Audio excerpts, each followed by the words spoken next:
X-Men. Get it!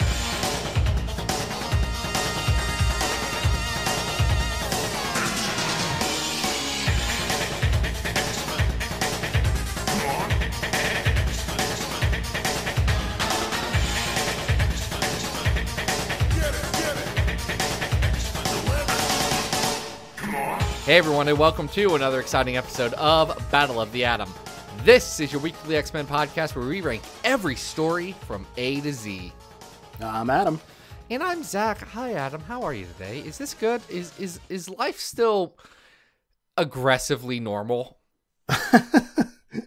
I mean, the world outside is bleak, but then, you know, there's these little peaks of sunshine. Like, I just learned that Taki is coming back into continuity.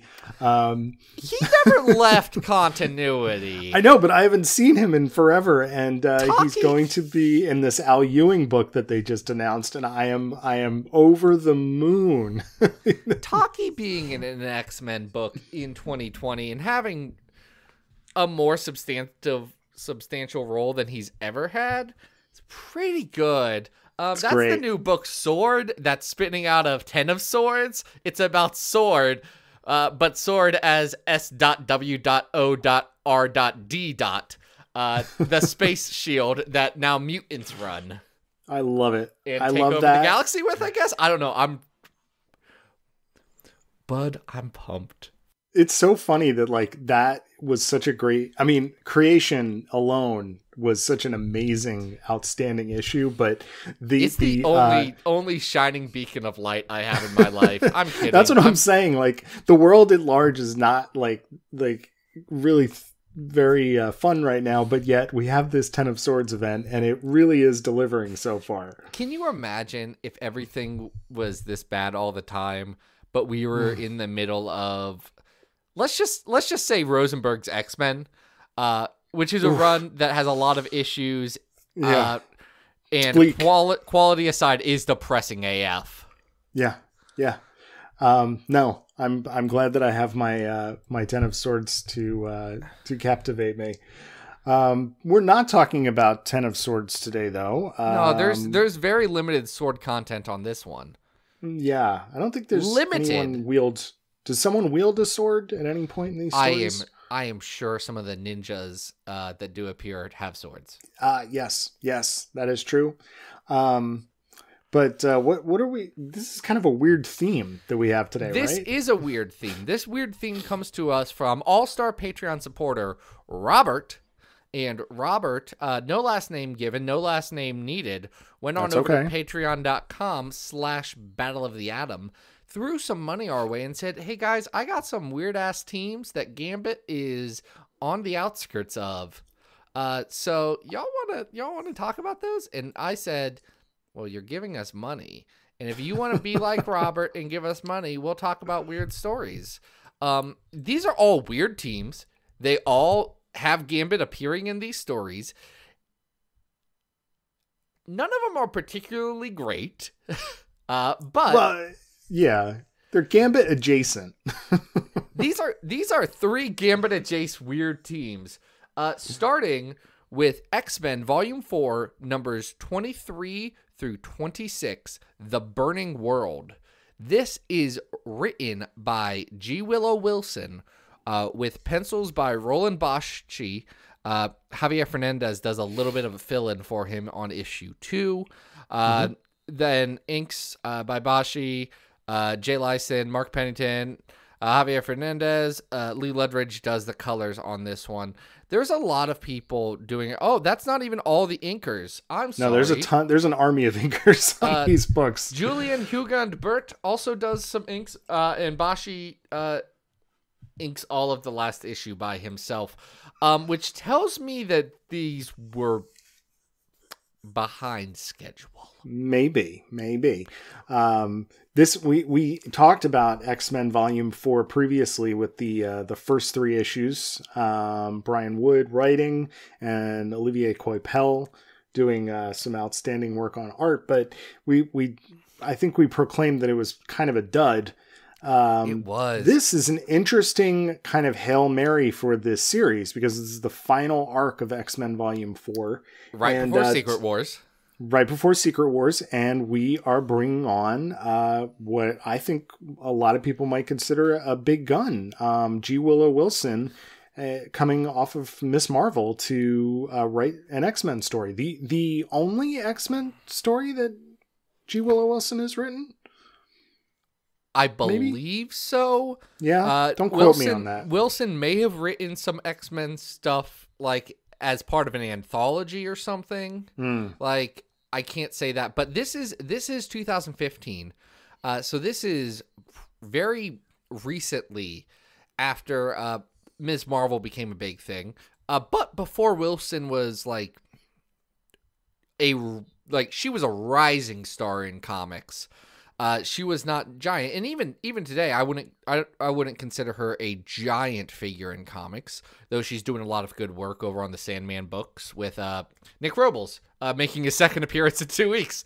Go look at Nick Robles' art; it's pretty good. Nick's amazing.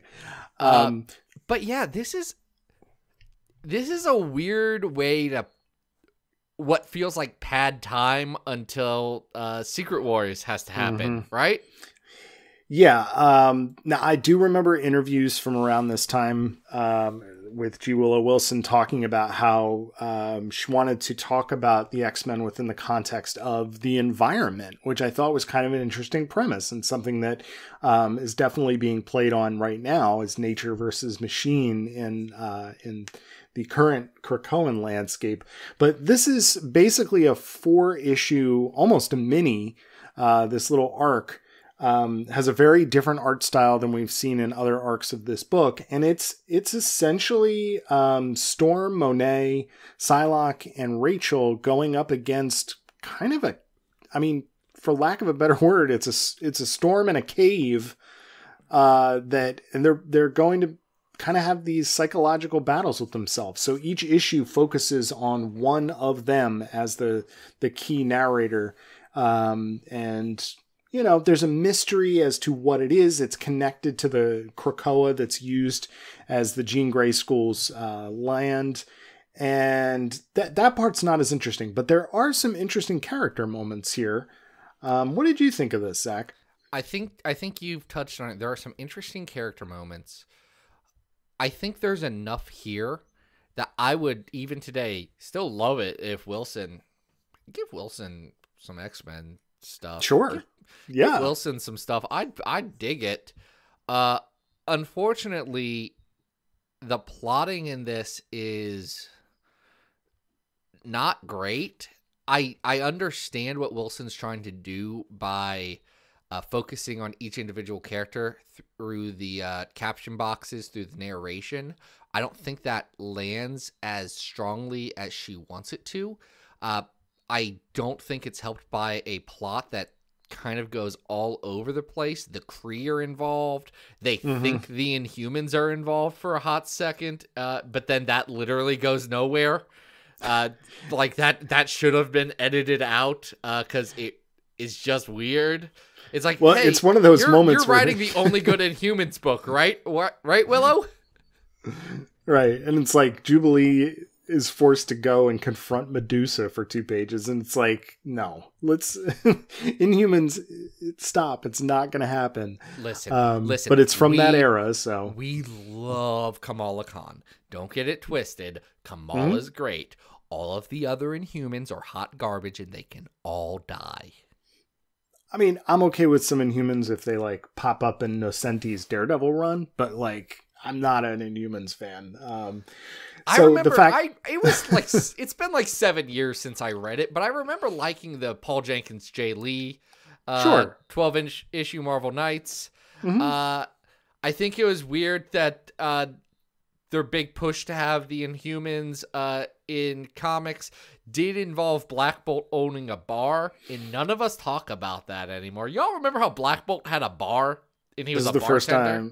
First time hearing of it. I never read any of those books. So IVX #1, they go to his bar and Dazzler F's him up. Oh, I didn't realize there was an ongoing concern. No, it was a Secret Wars. That's really funny. Casablanca riff that Charles Soule did, and then he just brought it into the regular Marvel universe because I think it's a weird choice to have the King of the Inhumans, Black Bolt, Blackagar Boltagon, the Celestial Avatar, the Midnight King. I think it's weird for him to be tending bar. I think that's not a choice that I would make if I was trying to increase the Q rating of Marvel's The Inhumans. The third best set of Jack Kirby gods. The fact that they make a little cameo here is not great, but I think the one thing that works for me here especially is Storm is mourning Logan. This is right after Death of Wolverine. Yeah, he did just bite it. Having visions of him. I feel like some of the stuff that Wilson's doing here works better than what we saw elsewhere in like Wolverine and the X-Men Volume 2. I like the artwork here by Roland Boschi. It's a very distinct kind of Mignola, Kevin Nolan type like angly kind of artwork. It works better in some places than other, but I think that for the style of story that he's trying to tell, based on Wilson's script, I think it works pretty well. There's some sort of like weird xenomorph style aliens underneath the ground, which don't really make a lot of sense. But especially when he gets to draw this second Krakoa, which was similarly created by Atomic Tests, it's kind of cool. Like he's got a good style for that part of the story. Okay, because I hated it. Oh, okay. I actually like Boschi as an artist. I did not enjoy the art as featured in these 4 issues. And I think you're seeing a lot of shadows and saying, oh yeah, that's what Mike Mignola draws. And that's not wrong, but I'm also physically touching my 7 bound library editions of Hellboy. And I feel confident as I've been rereading them saying, I feel like Mignola pulls a lot more from like Kirby where Boschi, like he almost feels like if Felipe Andrade just went to town with blacks with like heavy like brush strokes. Yeah. Well, and who knows? Because, I also get the sense that given the army of inkers that are on this particular book, like depending on the page, you can see either the colorist doing some of the heavy lifting, like backgrounds are either defined or pretty loose. So you don't know like how developed some of the pencils were here. What's contributing to what that final look is. And I think that's part of it for me. Like the art does feel like it was made on a deadline, like more than normal commercial art. Yeah.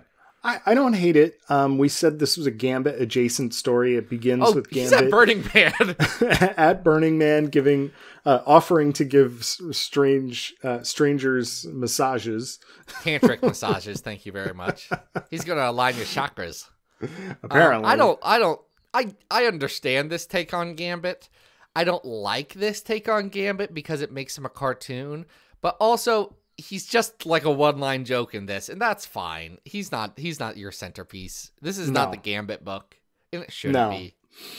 No, it's okay. And again, I feel like people should have pushed this team to some different areas. We've talked before about how cool this lineup is. Such a good lineup.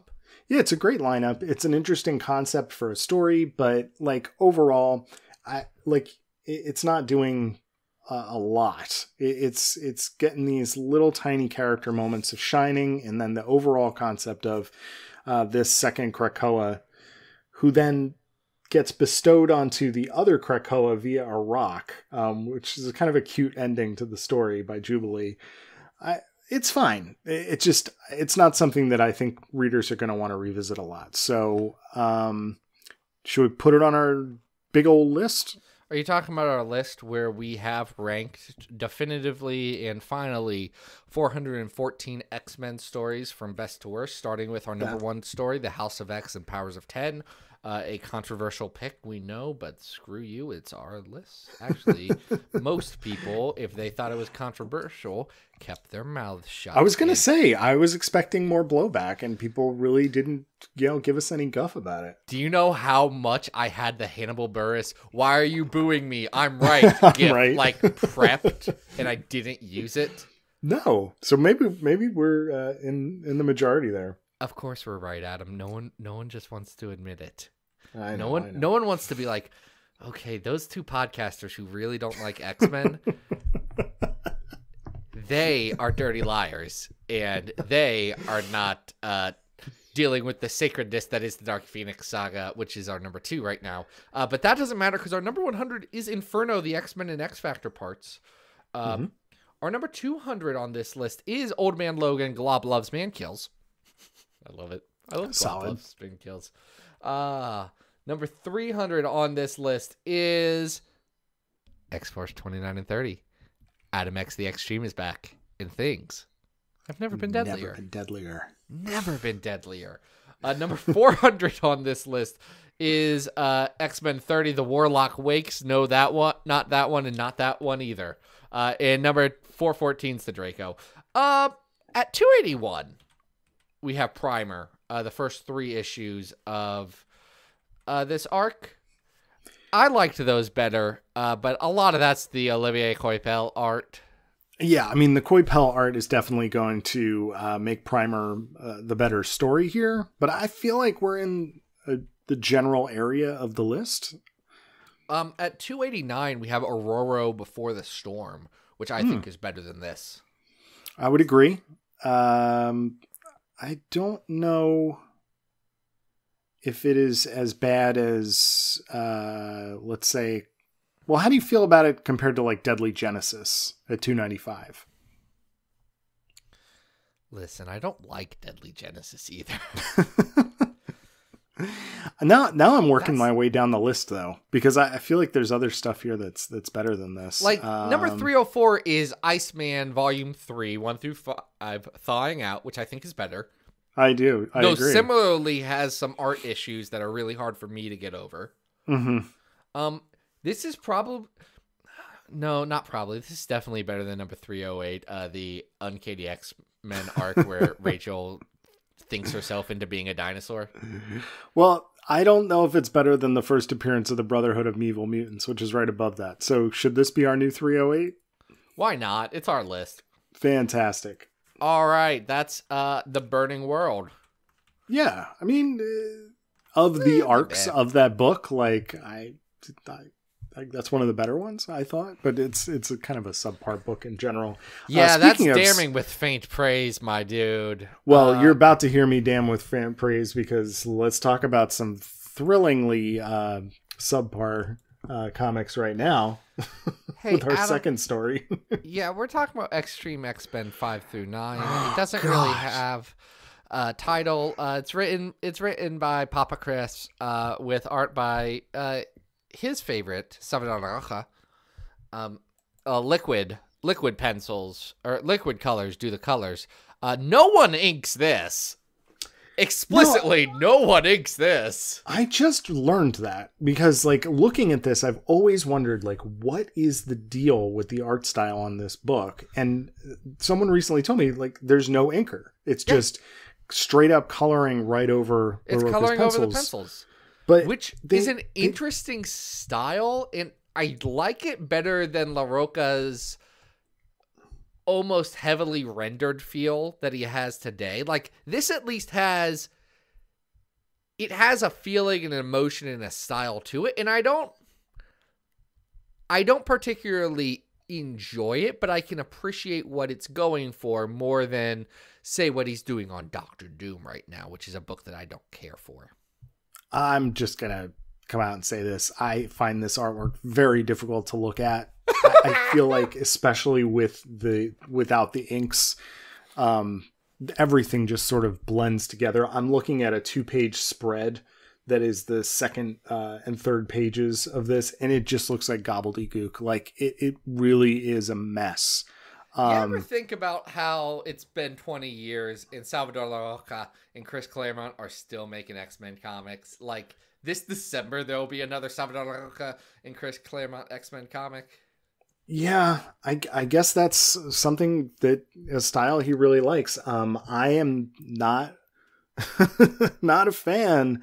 In fact, I got kind of in trouble tweeting about this particular story the other day because I compared this to Greg Land and gave Greg Land the upper hand, even though both of them are notorious tracers.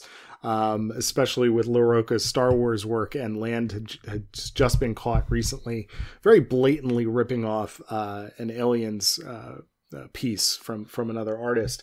Hey, but, isn't it wild how he's well known for being a tracer and also not having inks? Yeah. But he hits deadlines, so I guess that's why at a the rehires. At a certain point, if the books are coming out, sometimes editors are going to be like, listen, I don't have time to sort this through. He just sends me pages, man.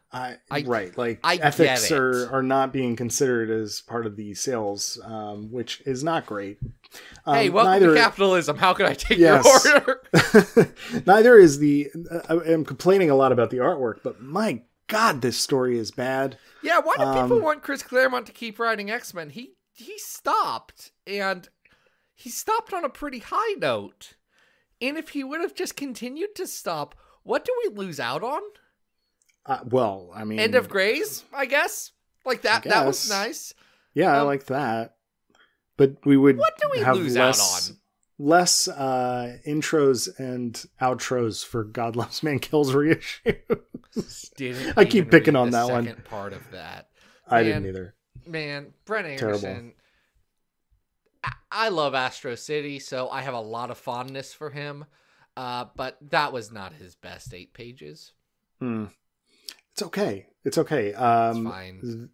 This story involves Gambit being accused of a murder, which he did not commit. He did not do this murder. He did not do this murder. And we are also introduced to everybody's... I don't know. Do people like these guys, or am I? You're talking about Slipstream and Lifeguard, correct? I guess Slipstream and Lifeguard, who are literally a lifeguard and a surfer. Yeah, from Surfer's Paradise, a real town that actually does exist and wasn't made up for this story in what was the most shocking thing I ever learned. And the two of them immediately start dating Thunderbird and Storm, which is very strange. Yeah, Thunderbird, by the way, is the Indian Thunderbird from the subcontinent. Neil Shara. Yeah, who is great. Have we talked about how unfortunate it is that his name's Thunderbird? And why Yeah. We have talked about that a little bit.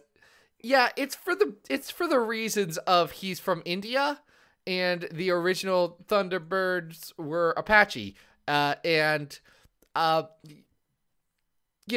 Colonialism kind of screwed up a lot of stuff, guys, and that was one of them. Not a great reason to use that code name. Not a great one. He should get a new one sometime in our new Krakoa. Hey, but also Slipstream and Lifeguard suck, and I hate them. You remember when I started the Xavier Files Media Empire back in the Twilight years? You ranked them quite low, I believe. I ranked, and this seems like a tiny amount of characters based on our output on this podcast, but I ranked 121 different X-Men characters, which is a good amount, and I wrote too much about that. I ranked them last. That's below X-Man, Inc., the Executioner, Unis the Untouchable, who's so dumb because he keeps killing himself in his own dang force field, and Shark Girl. Sense. Man, Unis. Poor Unis. He just wants to eat cake and not get murdered by demons. I know, but sacrificed for the greater cause, I guess. Anyway, I hate Lifeguard and Slipstream, and this story is part of why. They don't have much to do except, deflect bullets from their golden skin and show off some shape-shifting powers. What is Slipstream's power? I missed that? What does he doesn't have his power yet. Okay. He gets it later in this run when it's not Vargas. He's involved, though. But there's some aliens that take over parts of the world and try and make Storm their queen because Claremont ran out of idea. Yeah. Anyway, he gets a dimensional shifting surfboard powers. That's fun. Or should be. It should be. I'm looking at my Silver Surfer statue and seeing how oddly I love that and how much I hate Slipstream. Because Silver Surfer was like, what do I do? How can I make a cool silhouette? Well, the kids like surfing. Right. So I'll make him an alien surfer, which is cool and interesting. Whereas this guy who his entire personality is gnarly, dude, I'm a surfer, cowabunga, mate. Throw another shrimp on the barbie, why don't you? Debbie, or whatever. Yeah, I hate him. I hate him so much. And the fact that Storm that makes no sense. Immediately. This is not a villain falling in love with Storm. That's normal. How could you not? This is her falling in love with this teenage boy. That's weird. He's like 19, but he's like too young. And it's like I don't like this.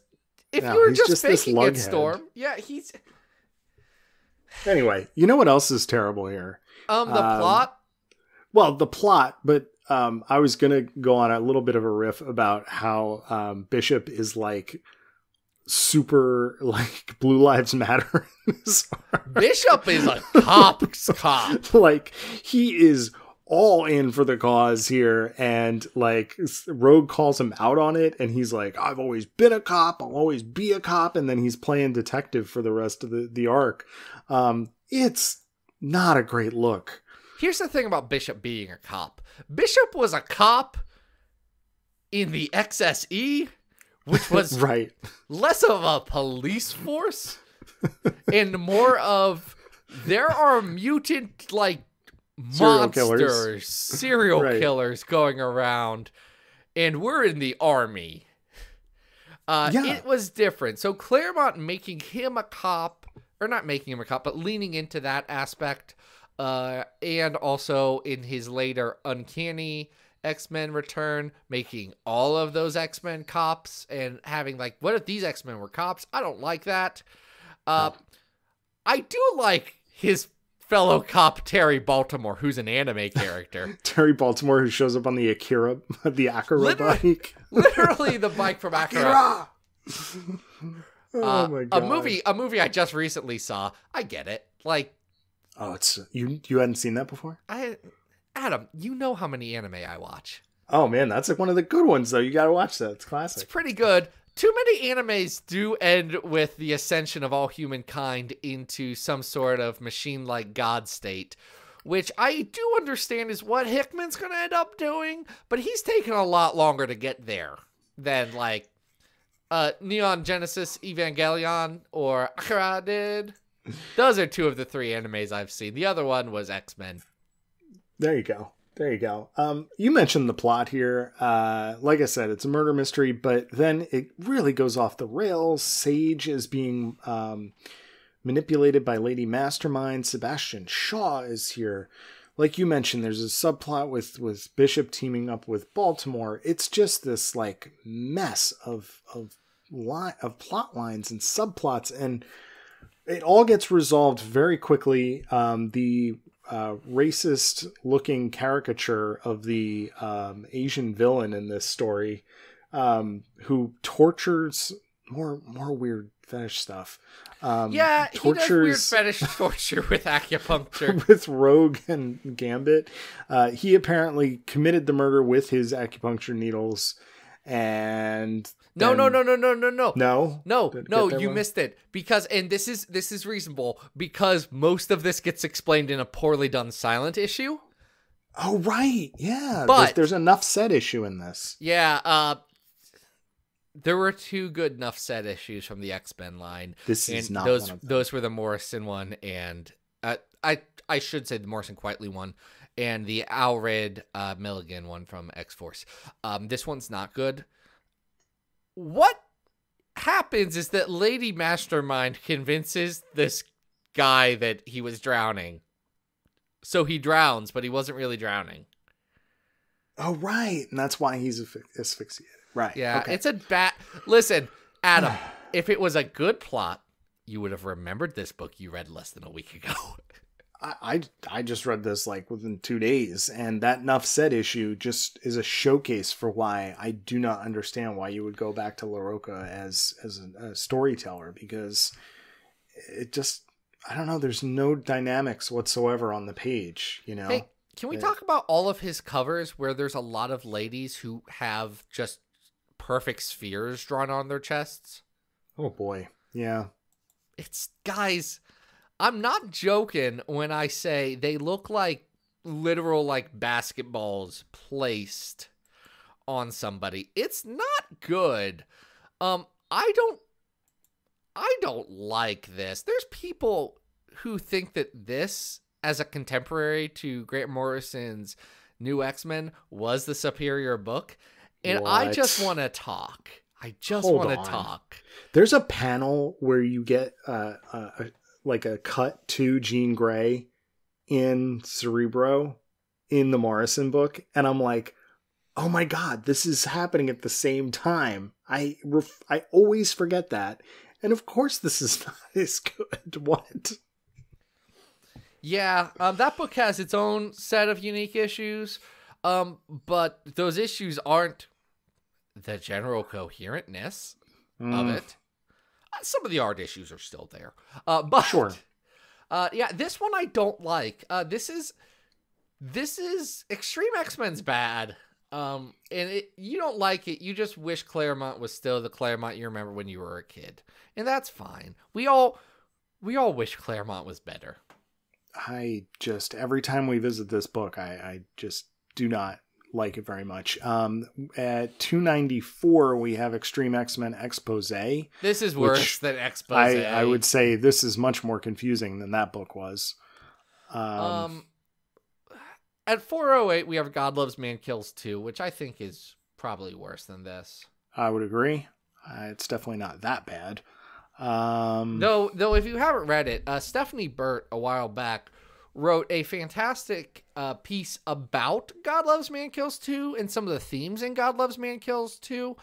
And it didn't make me think God Loves Man Kills 2 was a good story, but it did make me think that Stephanie Burt, who's very smart, has a lot of smart things to say and can turn a bad story into like something worth reading.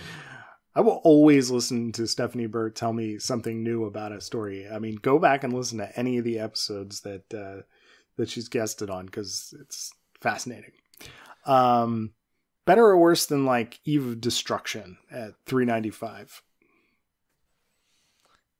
It's like right there. Yeah. I don't know if this is as bad as like the 12 at 393. It's shorter, but just barely feels like it. Yeah. Okay.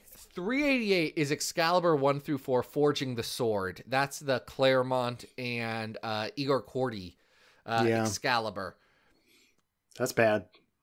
Is this better or worse than that? Ugh. I feel like this is a little bit better than that. It is. Is it as bad as the Claremont Milo Manara X-Women?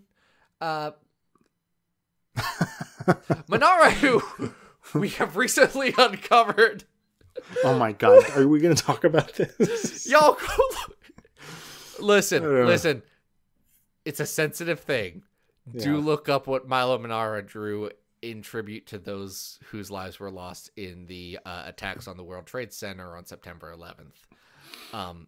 Because that tells you everything you need to know about the man. If I had seen that before we did that episode, oh, good God. Anyway, all right. I would put it personally below Crimson Dawn and above X-Men Liberators. Okay, that's fine. This could be 385. Great. All right. So for the record, that is below X-Women. Yeah, I'm fine with that. Yeah. The art, despite Minara's very, very strange thing you just mentioned, which is just so distasteful. The artwork is better so in X-Women. It's so bad that it does circle around to like, I can't even conceive how another human. Guys, I'm going to describe this for you. There is a woman in a crop top who is provocatively leaning up against a window, as we see a jetliner coming right at her. It's rough. It's it is rough. Bad, actually. Yeah, and the explanation that Minara gave for the is image worse. Is really, really bad. So I don't invite people to necessarily check that out unless you can stomach the absolute. You're gonna know by that description. You're gonna know if that's something that you want to seek out, or if that's something that you would rather not. And either one's fine, but like, I can't get over it, Adam. I know. It is scarring. We should talk about something I can get over. Yeah, this is a real interesting one. I had never read any of this series. This is a proud presentation of Serval Industries, all new X Factor. Yeah, this is all new X Factor 1 through 3. We're calling it Stolen Island, but it's a mini arc that happens early in that book. Two-time GLAAD Award winner Peter Allen David does write it, with Carmen DiGianmarco doing the pencils and Lee Ludridge doing the colors on this one. Beautiful Chris Anka covers. Let's start with that. Fantastic Chris Anka covers. Absolutely outstanding. What do you think about Carmine's art here? Fan? Not a fan? I said it in our Exiled episode. I'm a fan of Carmine DiGianmarco's art. I understand if people aren't, but it works for me. And I think for this particular book, an important thing that's done here, and I'm not sure if this came from Anka or DiGianmarco. I'm not sure who did the designs, but there is a sense of fashion and a sense of like a bold sense of style. And I don't know if it's good. Like if I saw this walking around, I'd say, well, this is not like a conventionally good looking outfit that you're wearing, Polaris, but it feels different than everything else that's going on. That like, I get, it stands out in a good way. I would agree. I sense that Anka probably had something to do with the costuming here. I don't know, but the book has like an Anka design. The book itself has such a very strong sense of, like you said, design. Even in its color palette, it's a very yellow tinged book, and I feel like it works very well from a design sensibility standpoint. It does. So for those of you who don't know, which, I mean, that's probably a lot of you, which is fine. All New X Factor was the book that came after Peter David's incredibly long and worse than you think run on X Factor Investigations. This was him trying something new. He pulled in Lorna from that book. Quicksilver he brought back. And then Gambit, who he had never written, who I partly like, but I don't know how much of that is that he gave Gambit 3 kitty cats. Yeah, he's definitely adding to the Gambit mythos with the cats here, and it's, you know, he does a smart thing, which is he knows like that you have to make fun of Gambit to really make Gambit work, and the fact that this first arc is all about Gambit is still the like king of the thieves, the Thieves Guild, and they have their own island. And it turns out that, well, Well, we got to get through the concept of the team first, but they have to go. First, I have to jump in and say that I take back any of those good things I said because Peter Allen David did not create those cats. That was Marjorie Liu. Oh, okay. I'm sorry. He's still playing I thought with that. so. He's playing with it, but he doesn't get that one. I am glad you made that live correction because I don't want to give Tad credit for things he didn't do. I reread all of Peter David's X Factor, and it's the parts that you remember as good aren't as good as you think they were. The parts you forgot and like took out of your brain because they weren't great, they stand out like a sore thumb, and they actually are more prevalent than you'd want them to be. It's a book that you can breeze through because he at least understands pacing, and like for the most part, he goes way off the rails by the end. But for most of that run, he understands like, okay, this is how I put beats in a story to keep somebody reading, not necessarily good beats, but he knows the rhythm of a comic at this point in his career. Anyway, that's my soapbox on it. I don't like it. This is probably it's a good soapbox because I feel like he's definitely trying something very different here, and I feel like the pacing of these. I'm going to include the 4th issue because it kind of resolves the Danger 3 plot and 4. line. Yeah, 3 and 4 here. The pacing of this is really fast. Gambit is drawn into this new version of X Factor by Polaris. They're employed by a mysterious sort of tech Google conglomerate. I mean, it's Google, but it's Google for people who A, live in a comic book, and B, don't understand how companies work. Right. So they're the superheroes on the bill. And what happens is that the company has some of its IP stolen by the Thieves Guild through, what is it? It's a techno wizard of some kind. He's a technomancer. His name's Nil. Yes, but it turns out that Nil is only so good of a hacker, he had to steal Danger and use Danger basically as his operating system. Danger then freaks out and tries to destroy the island. Danger, the X-Men's danger room that Professor Xavier did in prison for years and years and years as a Shi'ar AI, who then teamed up with Gambit and Rogue for a while in X-Men Legacy. Yeah. So the way this story is solved is a very Gambit style solution. He lays a smooch on Danger, which apparently kicks her back into some sort of reality because before this, she was claiming she had no idea who they were. Okay, 2 things about that. 1, that's not how robots work. 2, that sets up a weird characterization for Danger for the rest of the run, where Danger's like, I'm a sex baby. I don't know what that is. Can you show me? And I hate that. It's a very strange. Even in the next issue, like she shows up in the 5th issue, which we're not ranking here. She shows up in Gambit's bedroom. It's awkward. She asks everyone to have sex with her. Yeah. Except for Quicksilver, which is fair. That makes sense. Yeah, that's fair. Quicksilver is also a spy, we find out in this, but that doesn't go anywhere. It has some weird characterization for Havoc that I don't like. Yeah, Havoc is spying on the team for some reason.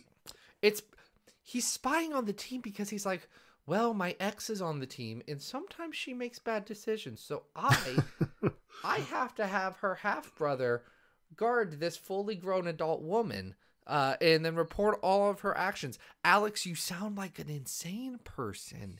Don't do that, buddy. I know, Alex, but bud. He is like officially a crazy person at this point. Okay, but right now he's doing.